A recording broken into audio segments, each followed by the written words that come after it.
Again this Thursday for Geek Speak, and today we are going to be covering what is new in the world of marketing. And to start it off, my name is Phelan at Seymour Digital Media, where we focus on search marketing. And I'm Rena Little from Littleworks Indie Media, a small boutique agency in Vancouver.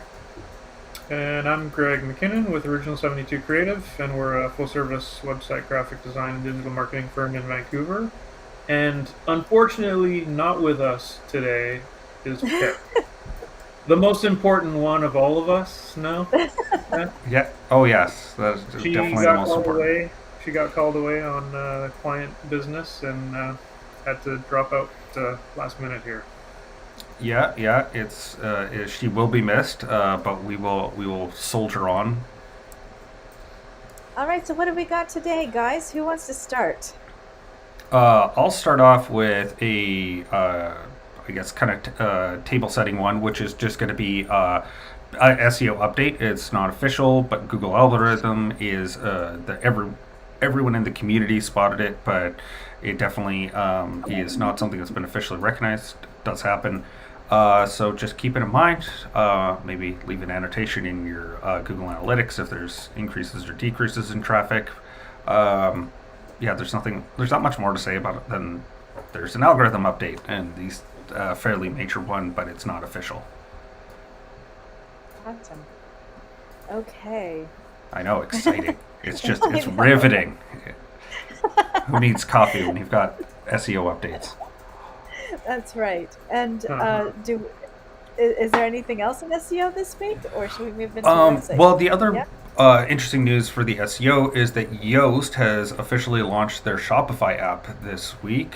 Oh, So right. yeah, and so that is interesting.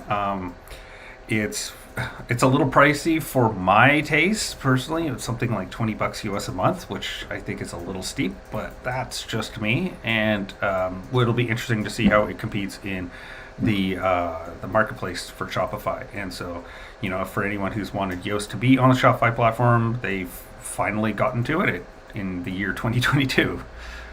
Was there? I know I'm not big. I don't have a lot of knowledge of Shopify, and I know you guys do specialize a little bit more in Shopify. Mhm. Was there something before that worked well, or was there always something that needed to come, and finally Yoast is going to fill that for them? So the biggest reason I think that Yoast has held off is because it's really hard to edit the admin section. So like when you're actually doing a blog post or a product page, like in the classic Yoast, it would have like a big box at the bottom where you could like get all green lights. That's extremely difficult to do in Shopify. So I think that's one of the major reasons why they haven't done it, or they've held off until now. I don't know how they got around that part, but generally that was the biggest thing. Is that, or I found it to be a serious limitation as well, is that you can't really edit the what people see in the admin section. You kind of have to like divert someone away to another screen and then send them back. So yeah, that's the part that I think was the biggest holdup for them. But there was something previous that Oh was yeah, offered they're that we could do a little bit of SEO. yeah. There was definitely some tools before that. There were some relatively good ones. They were all somewhat limited.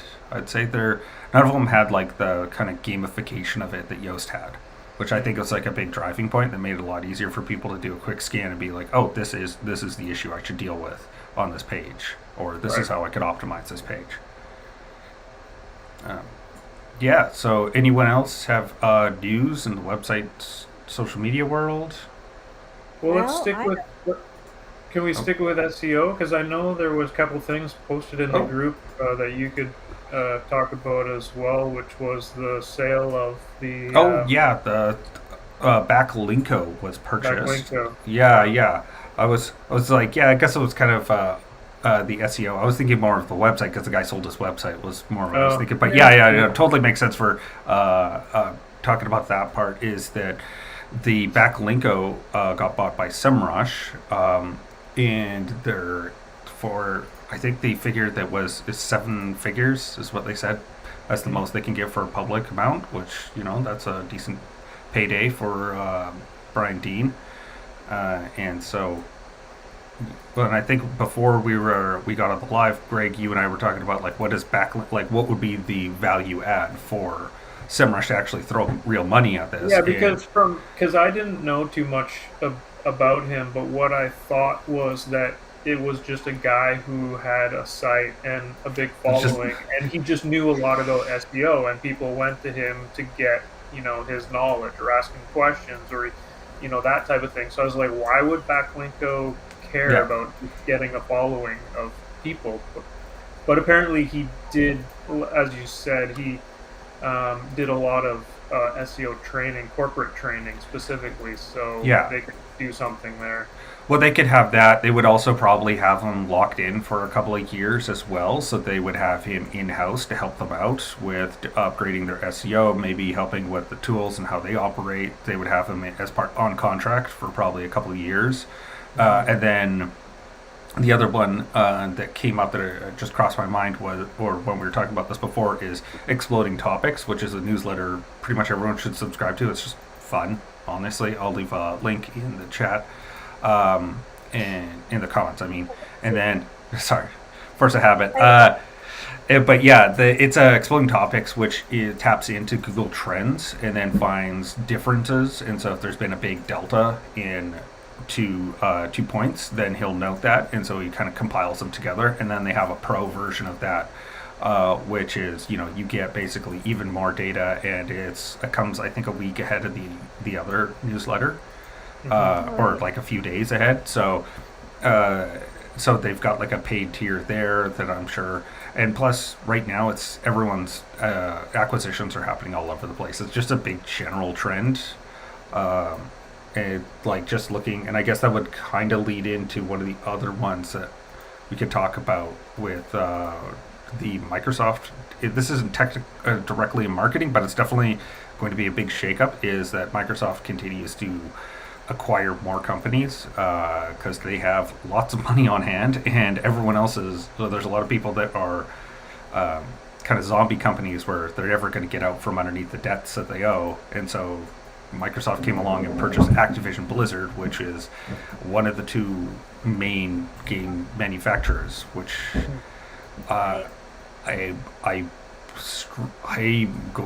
it's going to be complicated. I don't know if they're going to be allowed to do that right now, because like they may have announced it, but it could still get reviewed by the FTC, and they're in very much an antitrust mood right now. And it definitely feels like something that's closer to the Paramount decision, where a movie company can't also own the theater, so a video game manufacturer shouldn't be able to own the largest game studio, because that to me seems like that might cause some disincentives.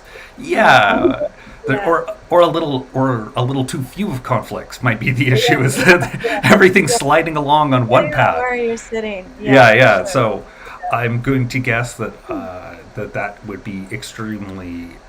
It's probably going to get reviewed, especially with the new FTC chair. She's been very good about that part and is very extensive in antitrust. So it doesn't mean it's a done deal. They can always review it and say no. So it's interesting to see how that's going to shake out in the future. Cool. Yeah. Cool. So, do you have any website stuff for us, Greg, today?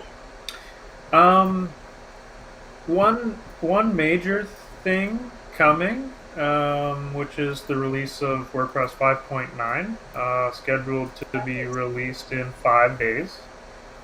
I feel like I say this every time, but it's true. Basically, it's more full site editing features.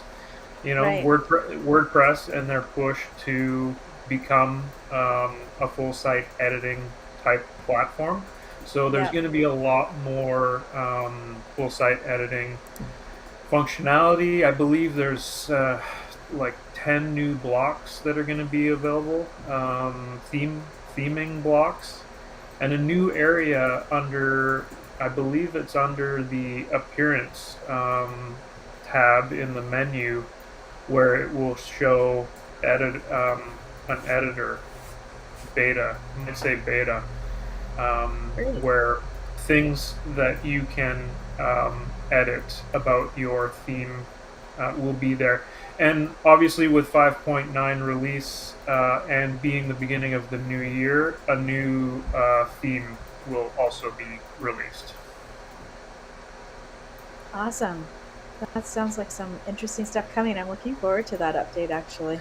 I'm always interested in the new yearly theme that they put out because Yeah. it typically has a lot of the features and functionality that work best with what WordPress is building. So it should be interesting to see what that new theme looks like, what it's all about, what kind of functionality it has for this future of full site editing. Yeah, and especially with the kind of helping with determine a bit more of how websites are going to be looking. I mean, WordPress is a third of the internet, so what they decide of how they structure new sites is going to change web design and web development for everyone else, whether they like it or not. Is that people are going to expect certain features to be in certain places, kind of like how the hamburger menu. We all just accept that as being part of the mobile experience, and Mm-hmm. people get used to certain things, and especially with trendsetters like WordPress. Yeah, exactly. Okay, so I have a few things on the social side. I really did cherry pick some really different kinds of articles today. So hopefully this will be as interesting to everyone as it is to me. I wanted to start with, where's my notes? Oh, yes, right here. So there's this new banning surveillance act that's being proposed in the Senate in the States recently. Yes. And it's pretty interesting because it's going to stop advertising with online behaviors, which means that we're going to go back to only broad, if it gets passed, we'll have to go back to only broad location targeting and and content that people have engaged with. And those will be the only two ways that you're going to be able to set up your ads. And the fine that is proposed for infractions would be $5,000 per incident.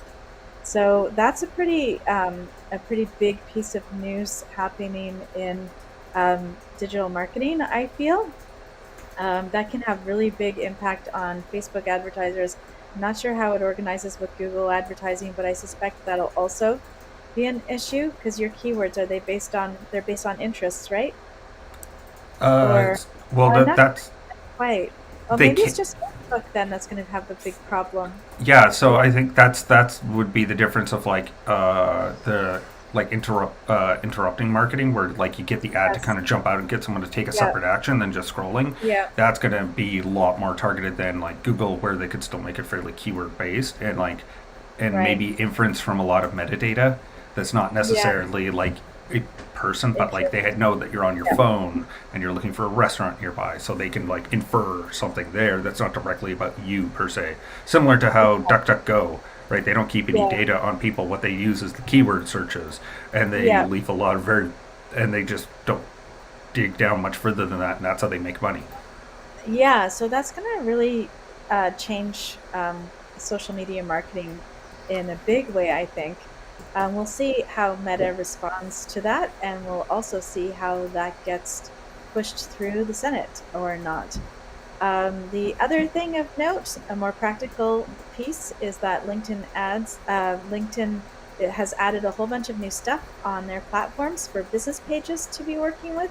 So things like courses and newsletters are tools that you can do. I think events came out maybe a while back. I can't even remember when events came out, but event pages. So it's starting to look like LinkedIn is interested in company branding more than it has in the past, where it's mostly focused on job search and individual profiles rather than the companies. So this is kind of an interesting take because even with LinkedIn ads, they've always had much broader ways of organizing their ads compared to Facebook in terms of targeting. So therefore, and the cost has always been more. So I'm interested to see how this push with companies plays out and affects how it's going to affect ad performance, because that would be great if LinkedIn ads worked better, in my opinion.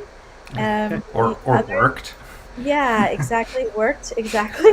The other piece of news that's pretty interesting is, and this is probably not so much from a marketing perspective, but we've been talking about this a little bit in the past. Facebook and Instagram are looking to make, showcase, and sell NFTs. So that's that's something to look forward to. Maybe that'll be encouraging more mainstream um, production and purchasing and selling of NFTs. And look at Phelan's face. It looks like Phelan's got some thoughts on that. And there would be nothing but a string of expletives, so I'll I know, refrain right I now. know, But I know. So I, yeah, yeah, so oh, that's pretty. That's pretty. That's just showing how that arena is starting to more mainstream now, which is kind of interesting. And then last of, well, not maybe not last, but the biggest piece of news that cracked me up this week was, and it's not really that funny, really, but the article seemed almost ridiculous, but it is real. The Harvard Medical School published a blog post on their website talking about um, mass sociogenic illness, which is has also been called in different places mass hysteria, epidemic hysteria, or mass or psychological illness. And the title of the article is "Ticks on TikTok" or something like that. Where is it? Let me see. Ticks and TikTok, can social media trigger illness? And it turns out that they're starting to look at some of the things that are coming up on TikTok as illness. So they talk about leg pain and paralysis. They also talk about nuns beginning to bite each other. That's where the ridiculousness sort of comes out. Like, I'm like, oh really? And then three schoolgirls begin laughing uncontrollably. I mean, we used to do that when I was a schoolgirl. yeah, Uh, yeah. but Kids have sometimes never laughed uncontrollably. I know That is the most absolutely a new thing. stupidest giggle fits ever. Giggle fits never existed. Yeah, I remember being sent to the principal's office for a giggle fit once, and then it says when nearly 100 classmates develop the same problem, the school is forced to close down.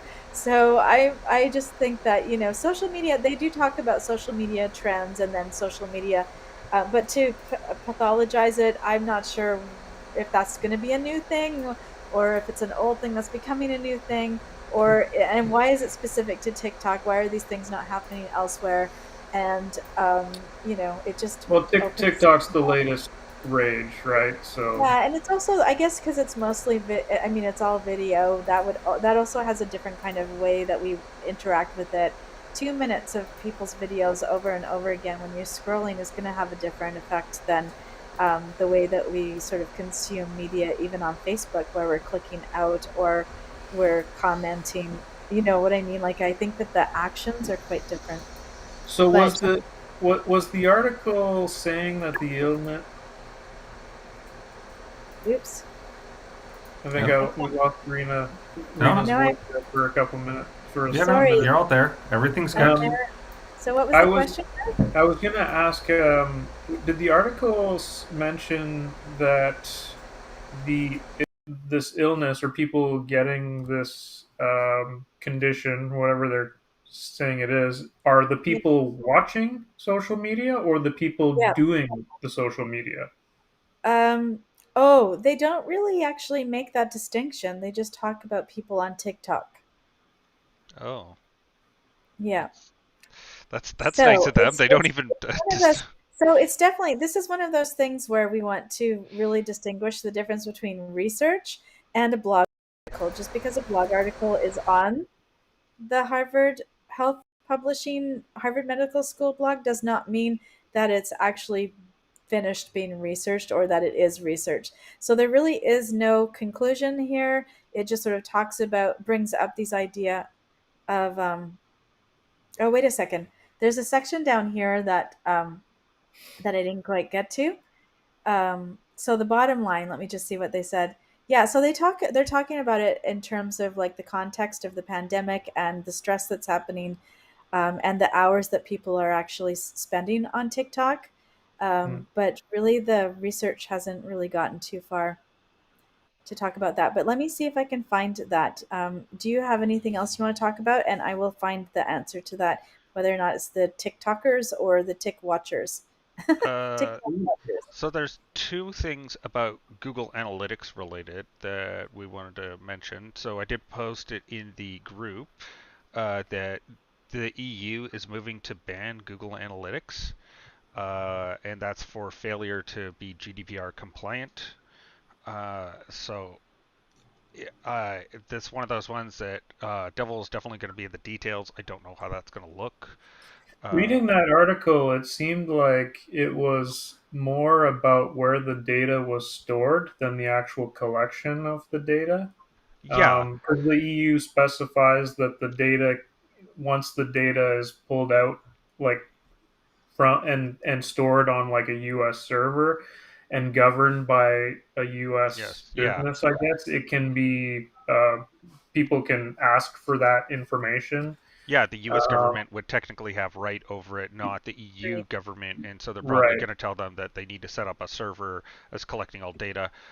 right. It's very similar to like online cannabis sales in Canada. All of the Yeah. data needs to be stored in Canada. We can't have it be routed elsewhere because it violates like our privacy, like a whole bunch of hosts of stuff that like if the U.S. government got a hold of it, they could, it's not good that they would be able to have that. So it makes sense that they'd probably like the title's a little bit inflammatory. Like you could definitely tell they weren't going to ban it. They were just taking the maximalist position as like you are either going to comply or we're going to ban you, and then they were just going to say like, hey, we need you to do these things so that you're in compliance. The one thing that I thought about when I read that article you posted was the internet is worldwide, Yeah, and it really makes you think of how you distinguish a, an internet business. Like every business is like I'm a Canadian business. There's U.S. businesses. There's because that's where we physically are. But if that business is a worldwide, like if it's an internet site, like you're selling products on the internet to the world, then it's almost like we need to have um, not a different set of rules, but sort of more lenience on businesses like that do sell across the world because everybody can do that now. it's definitely one where there needs to be clarifying like transnational rules and how Yeah. things get done between different countries and what happens in X and situation or what happens in Y situation. There's a bunch of stuff that we just haven't resolved about like how things that Maybe, happen on the internet, like yeah. who's Because responsible, who's enforcing. there are completely different, there are completely different ways of governing that are out there. So that's exactly what happened with TikTok when Trump negotiated the TikTok data for North America sitting in US. So I mean, we can't. I think that we could probably do international law of some kind. That would be handy. And I think that's sort of where we're sort of moving to because we're always negotiating these rules and new ones keep coming up, and then other companies are being held accountable, like Facebook is held accountable to Canadian privacy laws, for example. It just takes time to get that organized. But yeah, it would be great to have something international, except for I can't imagine China or some Middle Eastern countries, dictatorships and things like that actually getting on board. And if they are on board, how do we make sure that that's happening, right? How do we actually regulate that and enforce that? Yeah, or even from our own country's sake, that we do a lot of it where we lean towards the corporate interest rather than individuals' interest, and Exactly, making sure that exactly. business can be done, which is something Yes, that we generally do anytime we've done any sort of international situation. That's yeah, more the focus because they have the money to get into the room to yeah, be like, hey, it'd be really awesome if you guys made sure these provisions were in this treaty, and that's correct. the problem is it's on both sides, right? Yes, that's right. Like so like even within our own, even if it was Canada, US, and the EU all negotiating, it's still going to wind up with Google, as I'm going to guess, winning at the end of the day Yes. because Yes. they Yeah, that's right. That's uh, exactly right. yeah, and so that's kind of the annoying part of it, but it's part of the nature of dealing with the world that we live in Yeah, right now, and it's I don't think that we've solved like the internet in how transnational rules apply, but I'm close. it'll be interesting to see how it fits. The other one I just wanted to check off before, because we're running up on time here, is that we the attribution models got fixed within Google Analytics 4. So I think you were talking a little bit about this, Greg, as well before we jumped on the chat or jumped on live. I mean, Yeah, I had just literally saw it this morning, I think, and it was in an email that the attribution. Man, I'm going to butcher this because I read it really quick. Basically, it's changing from the way that Google tracked you is by a click, I guess, or a single point of where the person came from, and this attribute model will be more sophisticated in following the progression of where the customer came from and went within your site. So the data will be more rich. That's yeah, excellent. That's super exciting. I love that. yeah, it was definitely it. It'll be interesting as they're building out, like, because this is supposed to be far more data driven and far more, AI focused on taking multiple points in the journey. So Mhm. I guess this is part of their plan to do that part. I was thinking about Facebook's issues with the iOS update and how that might be also triggered by Google Analytics 4 if they're trying to find you on multiple touch points, and if you're going through apps and anything like that, like how are they going to get around that part? Mm. So that will be interesting to see how that kind of shakes out and develops as it go.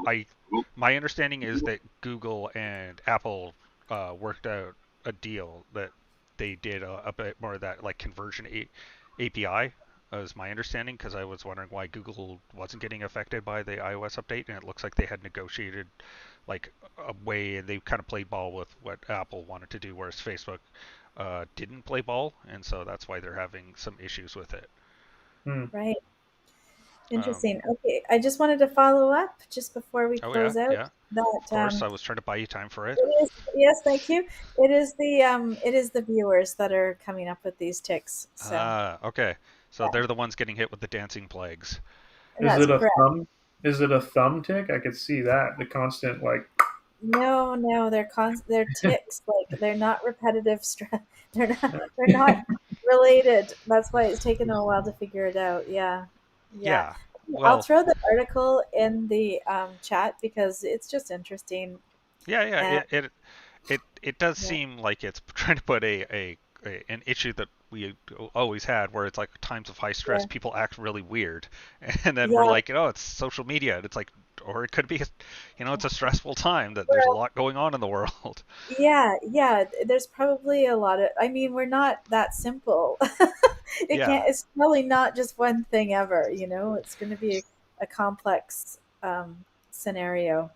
Yeah, yeah, and it's well, and also times of existential like situations Yes, going on that yes, it might affect people that they don't like how they right. actually omit that as like it's like how they say that laughing is our response to things that are the unknown, right? When you can't do like Yes, a traditional emotional response, you would go with a laugh giggle. because Yeah, it's yeah. that's like your default when they've gone through everything else. It's like, okay, we don't know what to do here, so just laugh.